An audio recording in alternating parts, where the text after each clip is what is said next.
देखिए कल जो मैंने आप लोग को चैप्टर कराया था उसमें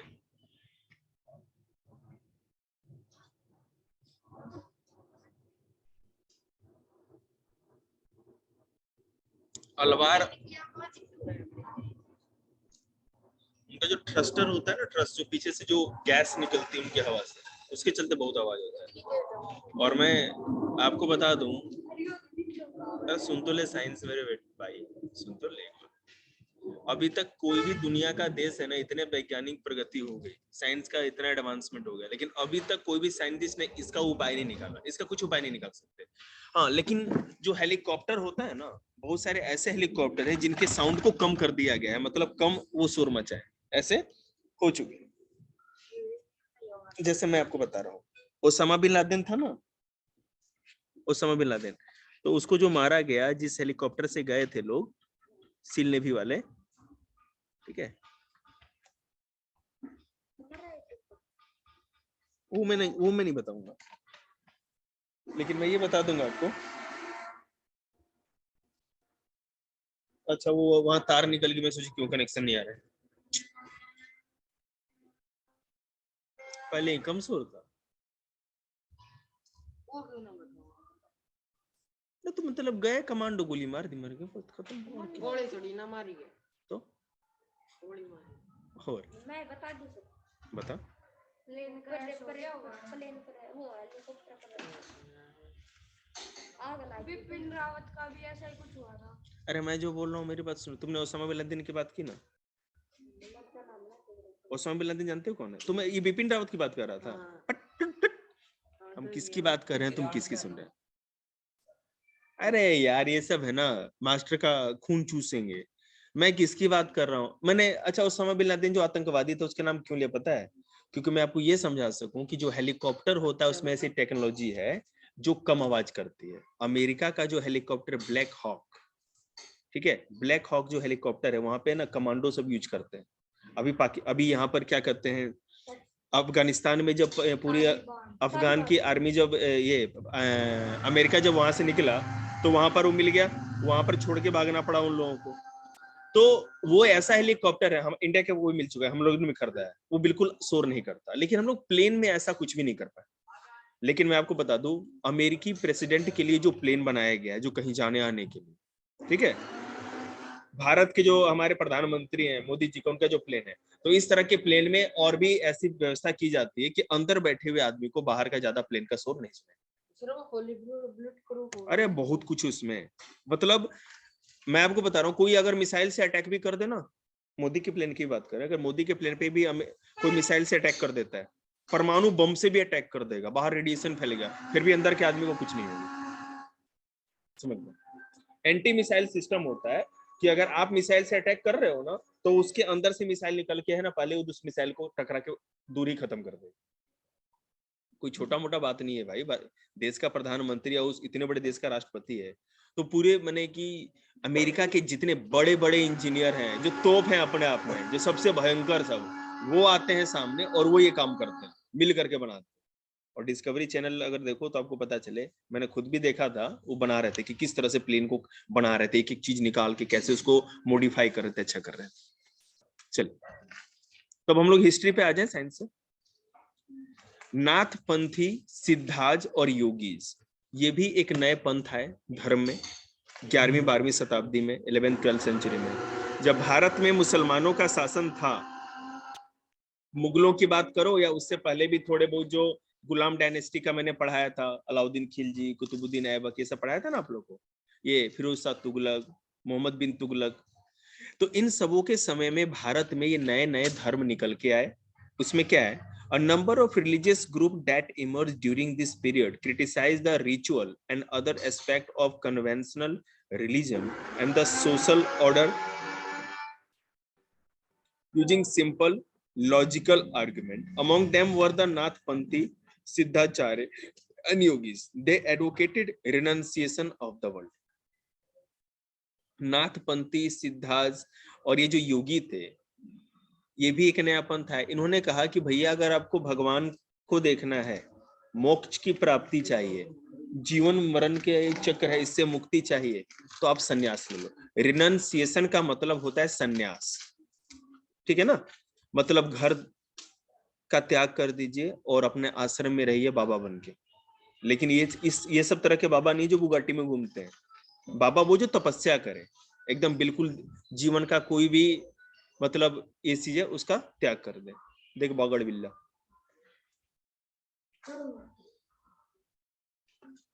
ऐसे ना करिए।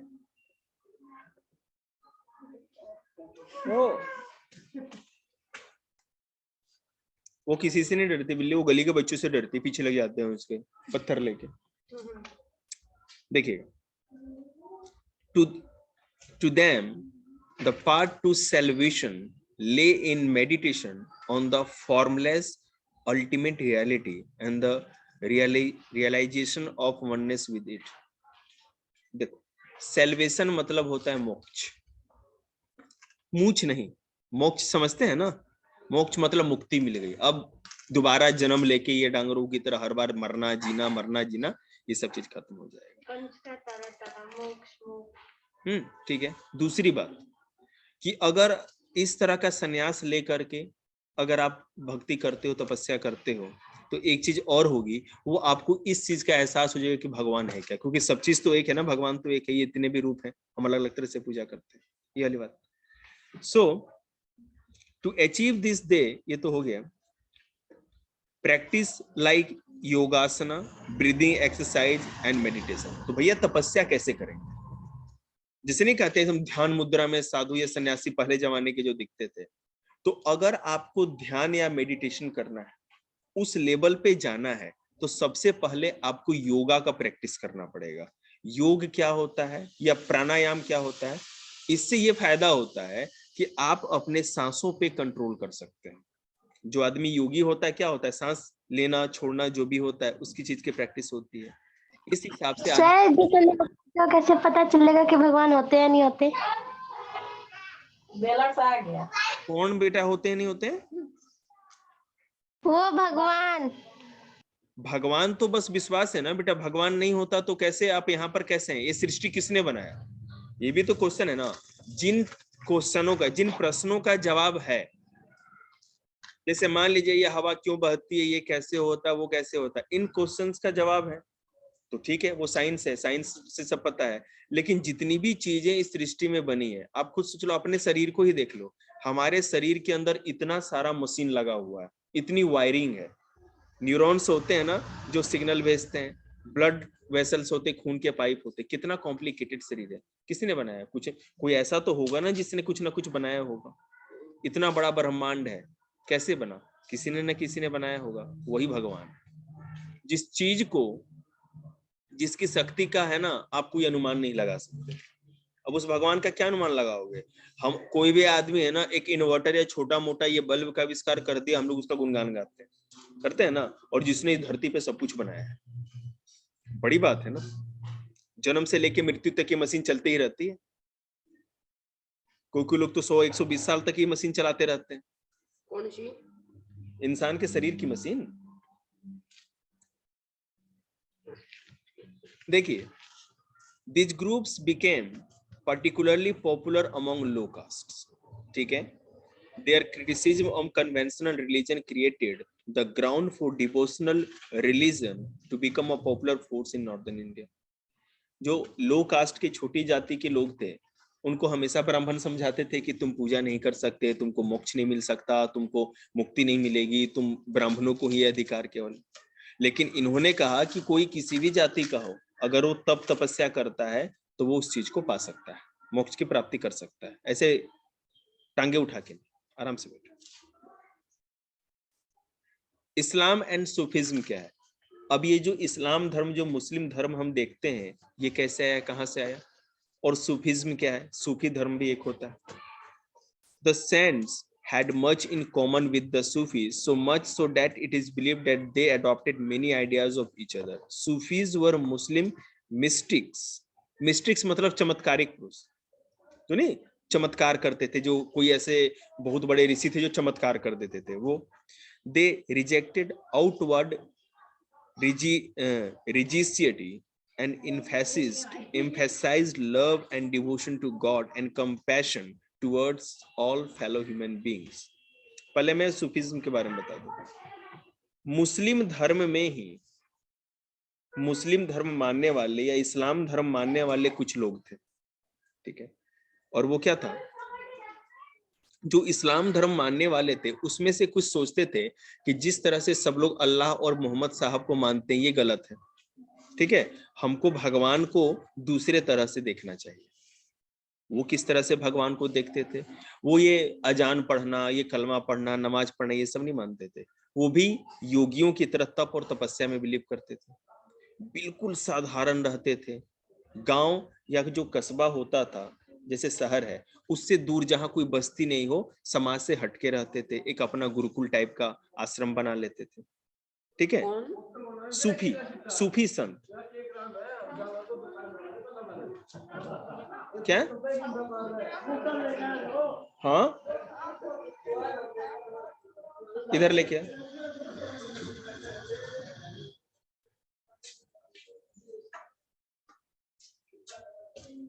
कहाँ,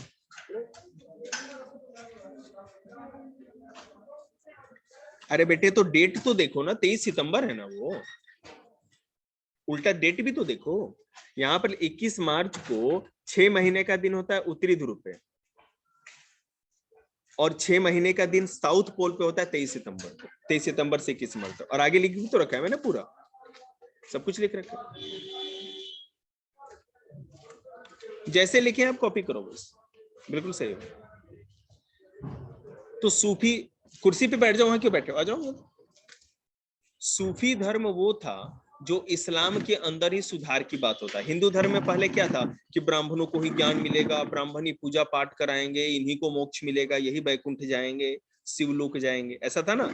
तो इस्लाम में भी ऐसा ही था, लेकिन यहाँ पर फिर क्या हो गया, सूफीज्म जो था, सूफी धर्म को मानने वाले जो बाबा लोग थे या संत थे, वो कहते थे कि नहीं ऐसा नहीं है, आपको भगवान को अगर पाना है, अल्लाह को पाना है, जो भी ईश्वर को पाना है, तो आपको तप या तपस्या करना पड़ेगा, संन्यास लेना पड़ेगा, घर का त्याग करना पड़ेगा, वैराग जगाना पड़ेगा। समझ रहे हैं ना। तो ये था सूफिज्म। इसमें एक चीज और थी, इस्लाम धर्म में या मुस्लिम धर्म में संगीत की मनाही है, भजन कीर्तन ये सब नहीं हो सकता, ठीक है, वो गुनाह है। बेटा इस पे रखो, कुर्सी पे रखो, बैग नीचे क्यों रखे, ठीक है। लेकिन ये लोग कहते थे कि संगीत या म्यूजिक ऐसा जरिया है जिससे भगवान या जो भी ईश्वर होता है उसके पास नजदीक पहुंचना आसान होता है, ये आपके अंदर भक्ति को जगाता है। जैसे कहीं भजन या कीर्तन हो रहा है ना, तो आदमी एकदम बिल्कुल उसमें रम जाता है, भगवान के अंदर रम जाता है।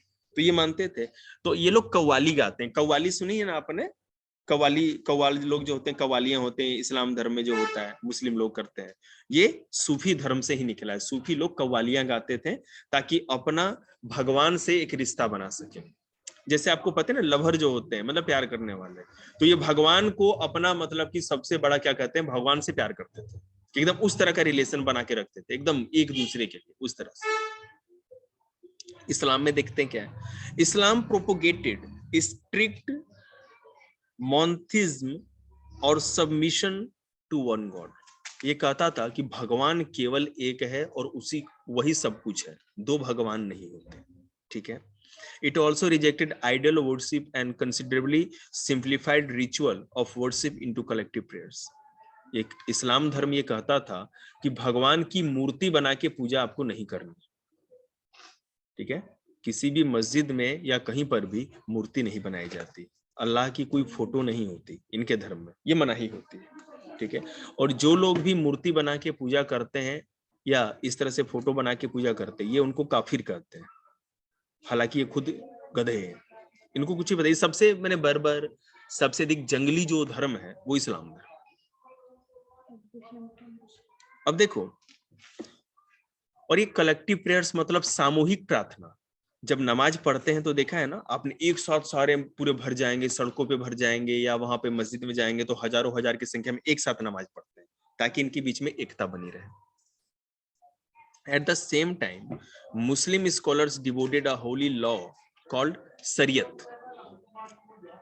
जितने भी लोग इस्लाम धर्म मानने वाले थे, तो वहां उनके जो पंडित लोग थे, मौलवी लोग थे, उन्होंने एक कानून बनाया धर्म का कानून, जिसको कि शरीयत कहा जाता था।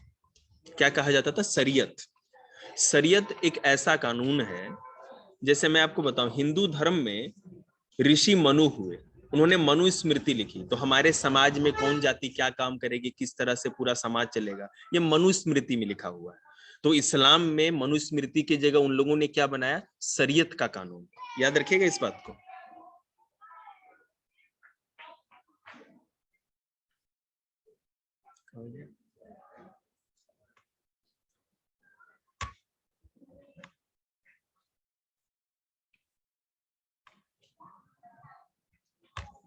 शरीयत का कानून बनाया।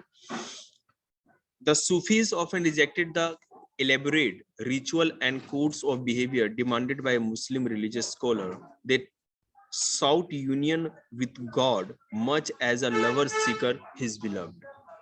ये कहते थे कि जो मुस्लिम लोगों ने ये कानून बनाया है, बड़े बड़े धर्म गुरुओं ने, कि आपको ये व्यवहार करना चाहिए, इतनी बड़ी दाढ़ी बढ़ा के रखनी चाहिए, इस तरह से 5 टाइम का नमाज पढ़ना चाहिए, जो भी जितना भी इनका ये जो तरीका था पूजा पाठ का, सूफी धर्म वाले या सूफी संत इसको नहीं मानते थे। ठीक है, वो कहते थे कि ऐसा कुछ भी नहीं है। भगवान को जैसे क्या कहते हैं, जैसे आदमी जिससे किससे प्यार करता है, अपने माँ से, अपने पिता से या भाई बहन से, उस तरह से उसको एक परिवार का सदस्य बना के उसके जैसा रिलेशन बना के रखना चाहिए और उस तरह से उनकी आराधना करनी चाहिए, तब जाके भगवान आपको मिलेगा।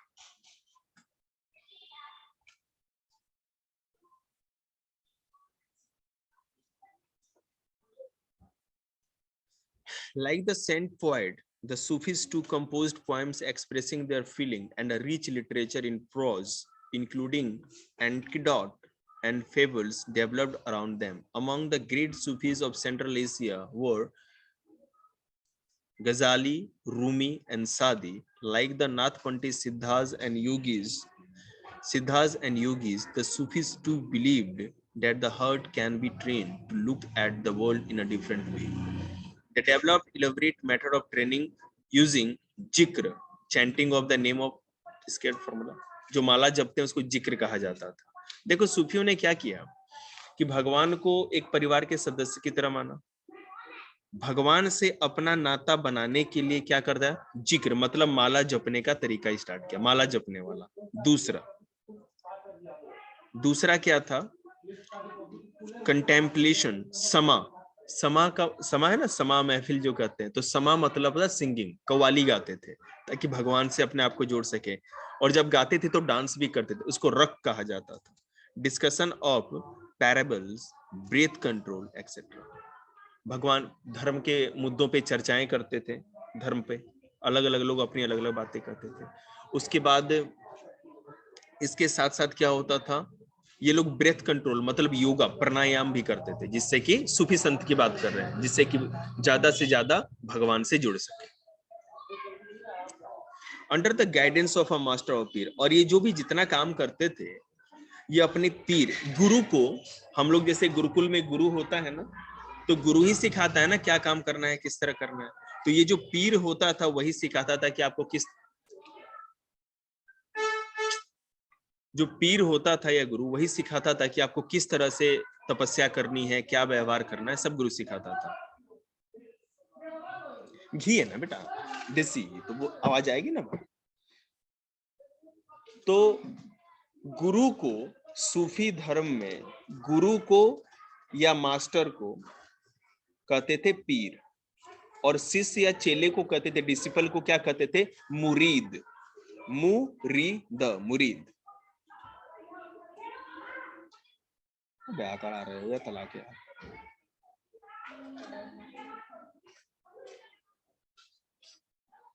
A large number of Sufis from Central Asia settled in Hindustan from the 11th century onward. ये जितना भी सूफी धर्म है ना, भारत में नहीं बना था, ये अफगानिस्तान के साइड में, तजाकिस्तान, कजाकिस्तान के साइड में, ऊपर पाकिस्तान से भी ऊपर जो सेंट्रल एशिया है, मध्य एशिया, वहां पर हुआ था।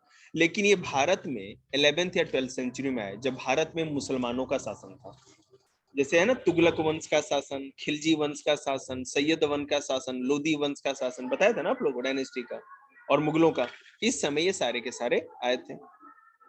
This process was strengthened with the establishment of the Delhi सल्तनत। दिल्ली सल्तनत जब स्थापित हुई, मुगल गुलाम डायनेस्टी, उसके बाद से सारे आए। यहाँ पर और भी बहुत सारे थे, लेकिन सबसे फेमस जो भारत में सूफी धर्म का जो हुआ वो था चिश्ती सिलसिला। जैसे यहाँ पे ना वैष्णव धर्म, शिव धर्म या अलवार, नैनार, योगपंथी, नाथपंथी कहते हैं ना, तो उसी तरह सूफियों में भी बहुत अलग अलग कैटेगरी थी। ठीक है, एक कैटेगरी का उसमें चिश्ती सबसे फेमस हुए। अजमेर का नाम सुना है? राजस्थान में अजमेर एक जगह है, अजमेर में ख्वाजा मुइनुद्दीन चिश्ती की दरगाह है। ये बहुत बड़े सूफी संत थे और चिश्ती सिलसिला के सबसे बड़े संत थे। सिलसिला मतलब कि पंथ। हिंदू धर्म में अलग अलग चीजें हैं ना, उसी तरह सिलसिला मतलब कि एक अलग तरह का। चिश्ती सिलसिला, सुहरावर्दी सिलसिला, अलग अलग ये सिलसिले थे, अलग अलग भाग में बटा हुआ था। कुतुबुद्दीन बख्तियार काकी, दिल्ली में उनकी का मकबरा है। बाबा फरीद का पंजाब में, ख्वाजा निजामुद्दीन औलिया का दिल्ली में है। ठीक है, बंदर नवाज गिसुरदराज गुलबर्गा, इस तरह से अलग अलग सूफी संतों के मकबरे हैं। देखिए, the Sufis masters helped their assemblies in their खानकाह और हॉस्पिक्स। खानकाह क्या होता था? एक ऐसी जगह होती थी, उनके आश्रम में एक जगह होती थी सूफी संतों के, और इस खानकाह में एक रूम होता था, बहुत बड़ा हॉल होता था, जहां धर्म पे चर्चाएं होती थी। सब लोग धर्म पे, भगवान क्या है, फिलॉसफी की बात, बड़ी बड़ी आत्मा क्या है, परमात्मा क्या है, इस तरह की बातों पे चर्चाएं करते थे, डिस्कशन करते थे। Devotees of all description including members of the royalty and nobility and ordinary people flock to this खानकाह। खानकाह मतलब ऐसी जगह जहां ये रहते भी थे, आश्रम को खानकाह कह सकते हैं। यहाँ पर आम लोग तो आते ही थे, ठीक है, मिलने के लिए, इनके दर्शन करने के लिए। साथ साथ जो मंत्री संतरी हैं, जो कोई सरदार या सामंत होता था, फ्यूडल होता था, या मान लीजिए कि जो आपका ये है, यानी जिस तरह से भी लोग होते थे, सब लोग इनसे मिलने के लिए आते थे यहाँ पर, इनके दर्शन। जैसे कोई आश्रम में सब लोग जाते हैं ना, अमीर गरीब सारे लोग जाते हैं ना बाबा के दर्शन करने, उसी तरह सब लोग आते थे। दे डिस्कस, इतनी जरूरत है भाई? देख, दो सामने वाले घर है, दोनों के घर में चोरों का ब्याह, अब सोच क्या हाल होगा। जल्दी ब्याह हो जाए भाई इनका। They discussed spiritual matters, वो बच्चा कर रहा हो। They discussed spiritual matters, sought the blessing of the saints in solving their worldly problem of simply attending the music and dance session. जो भी लोग आते थे, जो म्यूजिक कव्वालियां होती थी सूफी धर्म में, या जो डांस का प्रोग्राम होता था, उसमें सब लोग शामिल होते थे और वहां पे दर्शन करने आते थे। Often people attribute Sufi masters with miraculous power, चमत्कारिक शक्तियां। miraculous power मतलब चमत्कारिक शक्तियां, that could relieve others of their illness and trouble। मानते थे कि एक बार उस दरगाह पे चले जाएं, उसका पानी शरीर पे छिड़क लें या धागा बांध के आ जाएं तो मन्नत पूरी हो जाएगी। एक बार वहां दर्शन करके आ जाए, हमारी मुरादें पूरी हो जाएंगी, इच्छाएं पूरी हो जाएं, ऐसा मानते थे, लोगों का विश्वास था। तो एक पिलग्रिमेज मतलब बता सकते हैं कोई क्या होता है? पिलग्रिमेज मतलब कि तीर्थ यात्रा, ठीक है ना, तीर्थ पे जाते हैं ना धाम करने के लिए। जैसे वैष्णो देवी गए तो पिलग्रिमेज पे जा रहे हैं, तीर्थ यात्रा पे, तो पिलग्रिमेज इंग्लिश में इसको कहते हैं। देखिए, ये तो मैंने बता दिया। अब नॉर्थ इंडिया में या उत्तर भारत में न्यू रिलीजियस डेवलपमेंट, क्या धर्म में क्या नया परिवर्तन हुआ, क्या सुधार हुआ? The period after the 13th century saw a new wave of the bhakti movement in North India.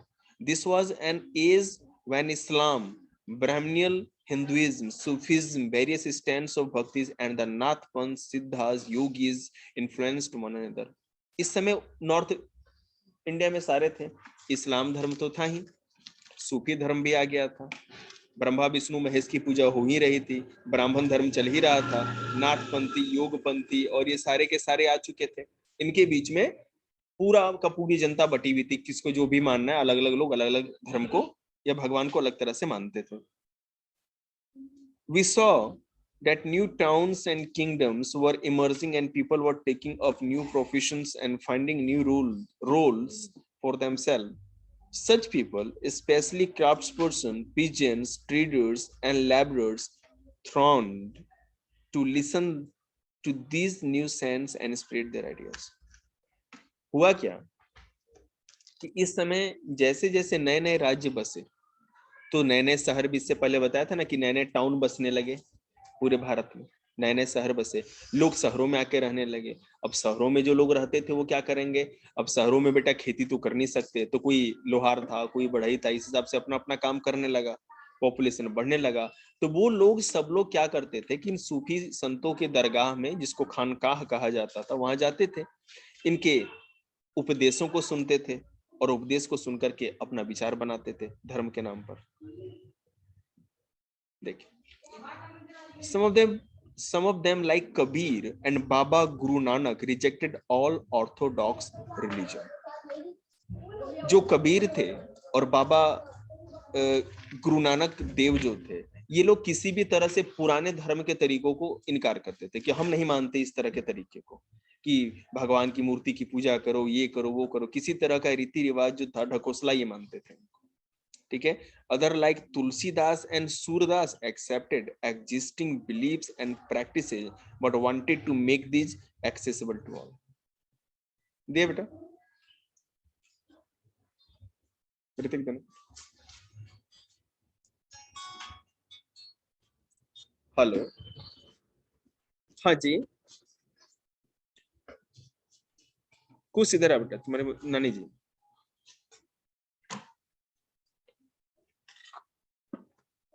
देखिए, कबीर और गुरु नानक देव जो हैं, इन्होंने रिजेक्ट करते थे, लेकिन तुलसीदास और सूरदास भी इसी समय है।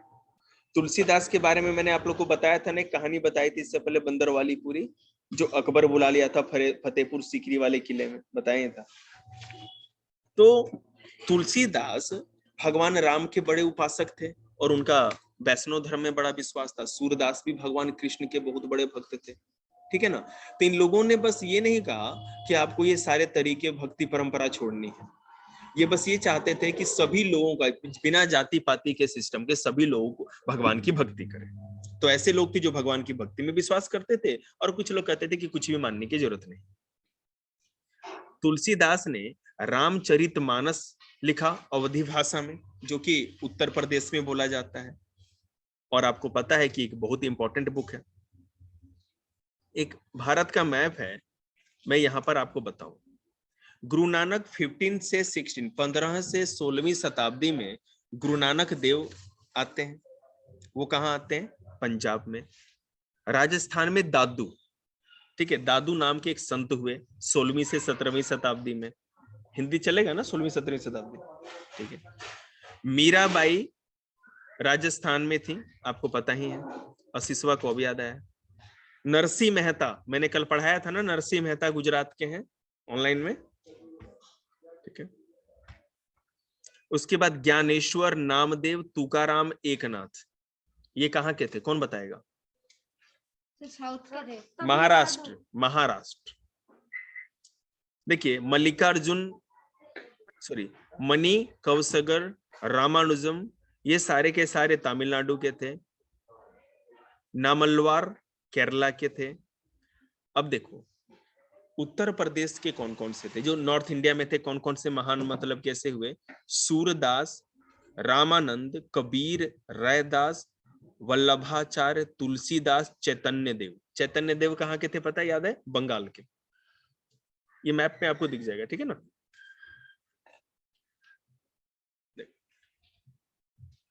जिस तरह से तुलसीदास भगवान श्री राम के भक्त थे, उसी तरह सूरदास भगवान श्री कृष्ण के बहुत बड़े भक्त थे। समझ रहे हैं? उनकी भक्ति करते रहते थे। और इन्होंने सुर सागर और सुरावली, सुर सुरावली और साहित्य लहरी, ये 3 तरह की किताबें लिखी। याद रखिएगा, बहुत इंपॉर्टेंट है। सूरदास ने 3 किताबें लिखी और ये भगवान कृष्ण की भक्ति के ऊपर थे। पहला सुर सुरावली, सुर सागर और साहित्य लहरी। Also contemporary was Shankardeva of Assam, who emphasized devotion of Vishnu and composed poem and plays in asanas. शंकरादेव जो थे, शंकर देव, वो असम के एक बहुत बड़े संत थे और वो भगवान विष्णु या वैष्णव की पूजा करना चाहते थे, भगवान विष्णु की, ठीक है। और उन्होंने भी बहुत सारे पोएम और ये बुक्स लिखी।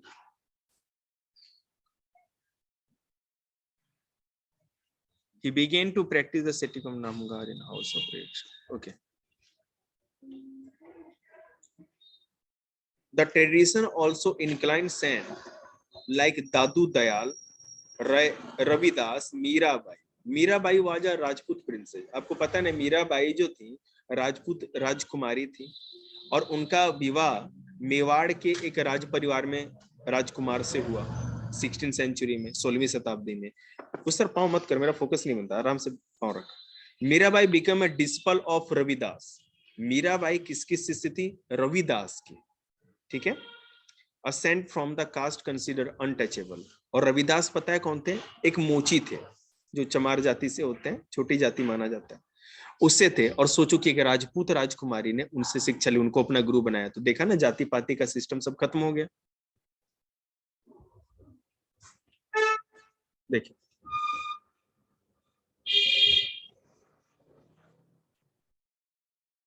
मीराबाई भगवान श्री कृष्ण को अपना पति मानती थी, इतना मतलब कि उनके प्रति भक्ति थी, है ना। मीराबाई बहुत बड़ी साध्वी थी और वो अपने जो सॉन्ग्स लिखती थी, अब जो भजन कीर्तन था, सब उनके लिए ही था। उनके जो ससुराल वाले लोग थे ये इस बात को अच्छा नहीं मानते थे, ठीक है। तो मीराबाई ने सब घर संसार, गृहस्थ आश्रम सब कुछ छोड़ करके वो बैरागी बन गई, है ना।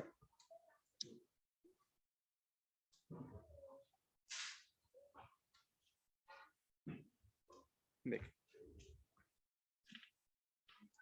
अब हम लोग कबीर के बारे में बात करें। कबीर, कबीर के दोहे सुने ना आप लोगों ने, कभी ना कभी तो सुना होगा। अब देखो, कबीर माना जाता है कि एक ब्राह्मणी थी, ब्राह्मण, उनका डेथ हो गया था और उसके पति के मरने के समय है ना, वो पेट में थे कबीर, कबीर, ठीक है। तो उनका जन्म हुआ, तो ब्राह्मणी ने सोचा, उस औरत ने, कि समाज हम पर हो सकता है कि आरोप लगाए, तरह तरह के क्लेम लगाए। तो उन्होंने क्या किया, उस बच्चे को है ना इसी तरह जन्म लेते ही कहीं फेंक दिया। उसी समय जुलाहे, मतलब कि जो मुस्लिम होते ना, कपड़ा बुनने वाले, रुई धुने, रजाइयां बनाने वाले, उनको जुलाहा कहा जाता है। तो बनारस की बात है, बनारस में एक जुलाहा, इसी तरह हस्बैंड वाइफ, उनके कोई बालक नहीं था, वो आ रहा था शाम को उधर से, तो देखा एक बच्चा कोई रो रहा है, तो उन्होंने उठा लिया। अब सोचा कि चलो भाई, भगवान ने, अल्लाह ने दे दिया उनको, जो भी मानते थे वो। तो जन्म हुआ था ब्राह्मण से और पाला किसने? मुसलमान ने। तो ये ना अपने आप को हिंदू कहते थे और ना मुसलमान कहते थे, ठीक है। और ये दोनों पे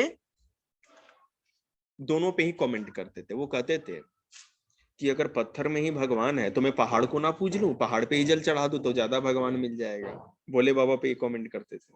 और मुसलमानों को कहते थे कि तुम इतना माइक में चिल्लाते हो, शोर करते हो, तो मतलब क्या अल्लाह तुम्हारा बहरा है क्या, जो इतना शोर करना है? अल्लाह तो ऐसे भी सुन लेगा, भगवान तो मन की बात सुन लेता है। इस तरह कमेंट करते रहते थे।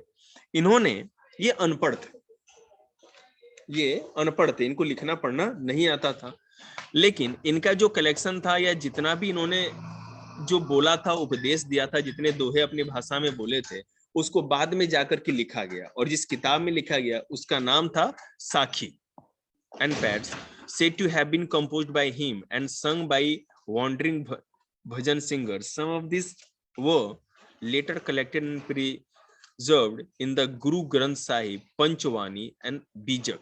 बीजक, पंचवानी और गुरु ग्रंथ साहिब, तो आपको पता है कि सिखों का एक अपना ग्रंथ है। इन सबों में इनके दोहे संरचित, मैंने एकत्रित किए गए, वहीं रखे गए।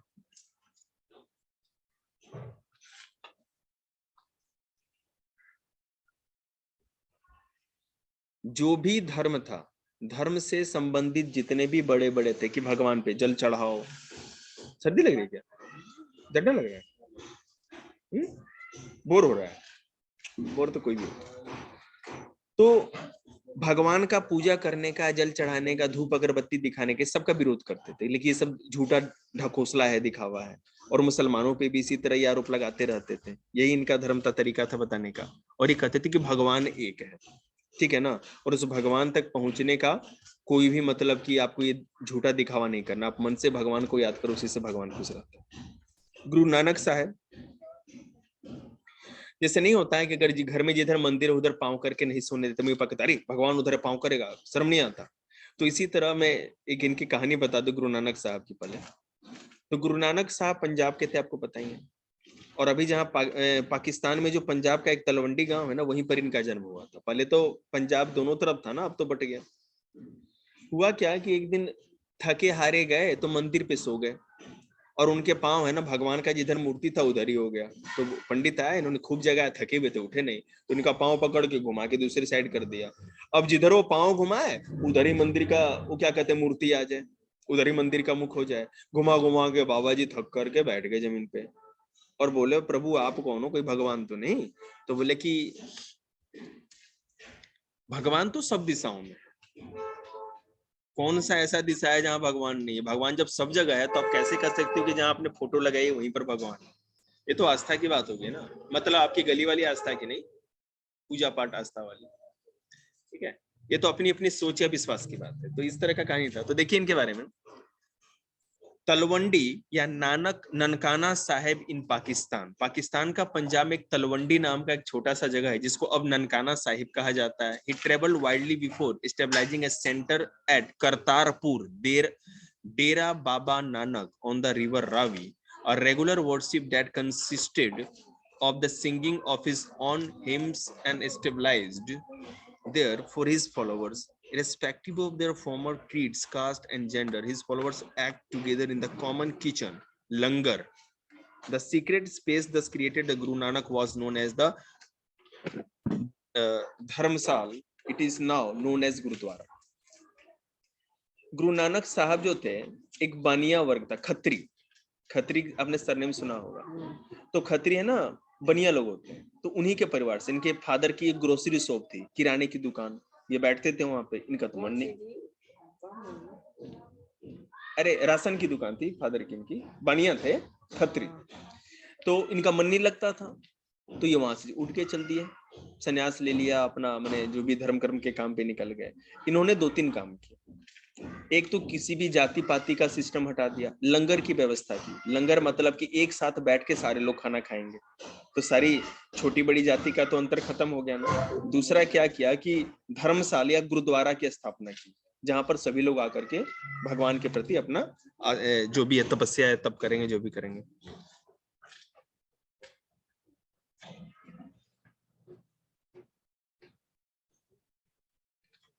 देख,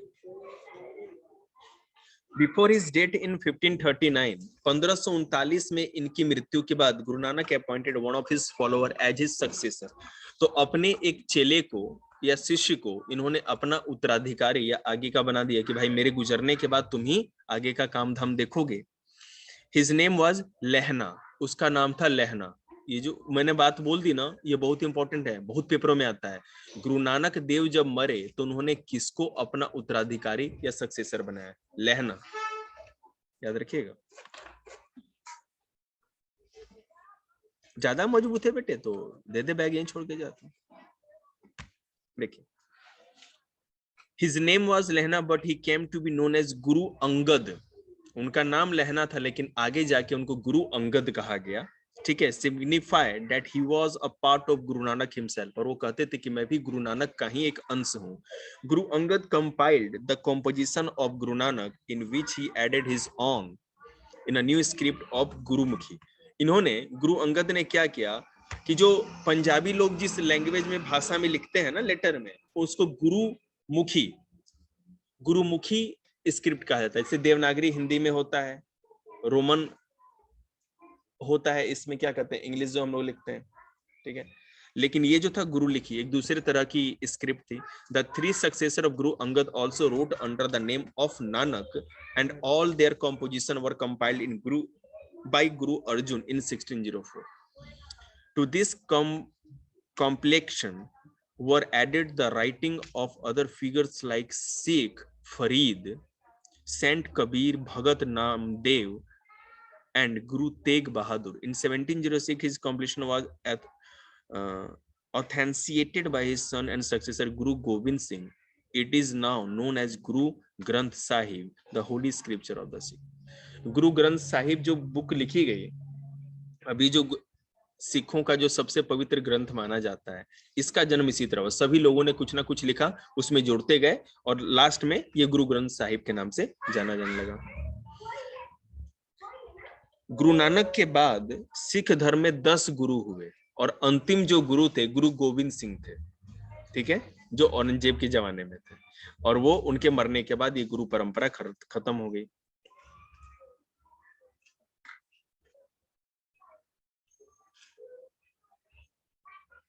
बस और 5 मिनट, खत्म हो जाएगा चैप्टर। कितना बर्दाश्त किया ना तुम लोगों ने।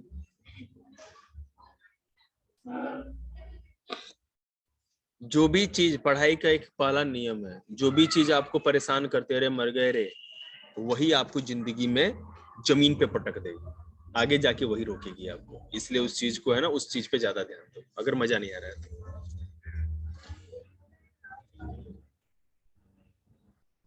ट्रक से बाराती आ रहे भाई।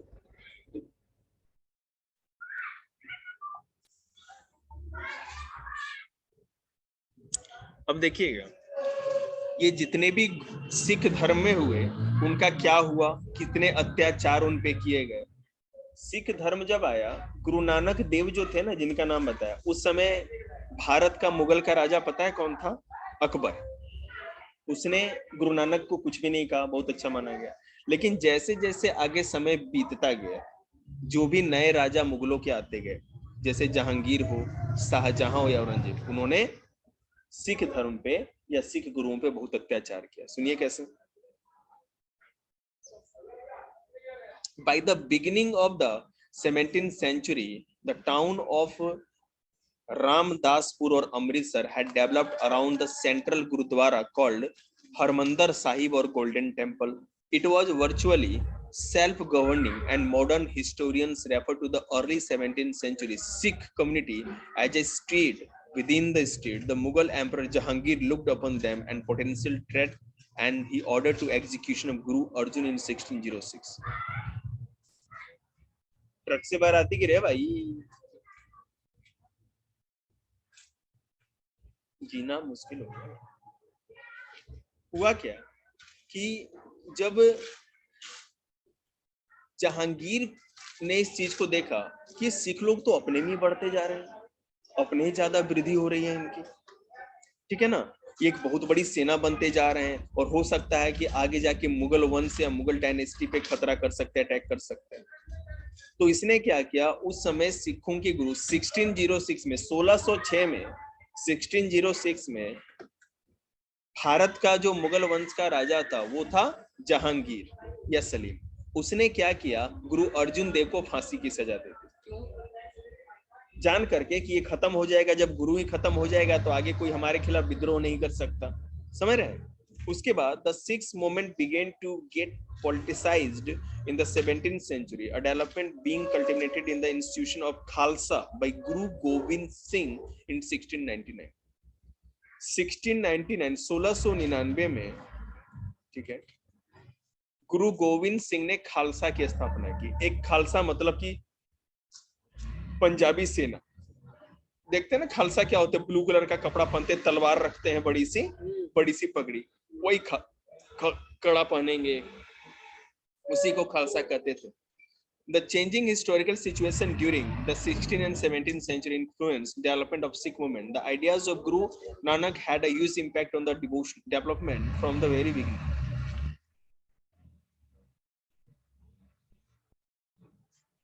ये नाम जपना, कीर्तन करना, यही सब बताते थे।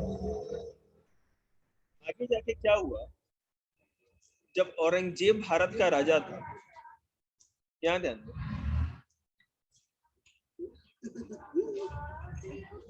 ट्रक से सामान गिरा और हम तो मजाक किए थे, सच में ही आ गया गली में। देखिए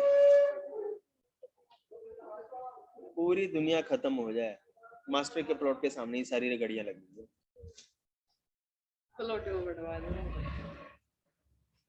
घुसी जाएगी बहुत जगह। मैं ये कह रहा था, हुआ क्या कि जब औरंगजेब का शासन था तो उस समय सिखों के गुरु गुरु तेग बहादुर सिंह थे, गुरु तेग बहादुर सिंह।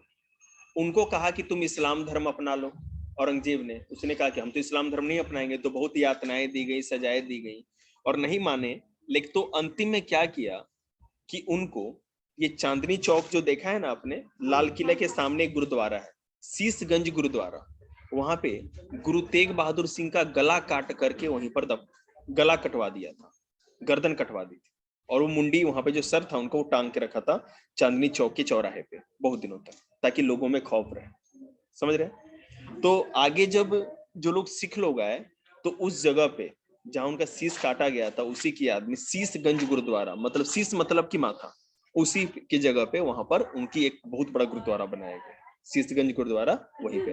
हाँ चांदनी चौक, और बहुत बड़ा गुरुद्वारा है, लाल किले से जैसे सामने जाएगा थोड़ी दूर पे है, मेन रोड पे है वो, 3 3 सामने। हाँ, शीशगंज गुरुद्वारा।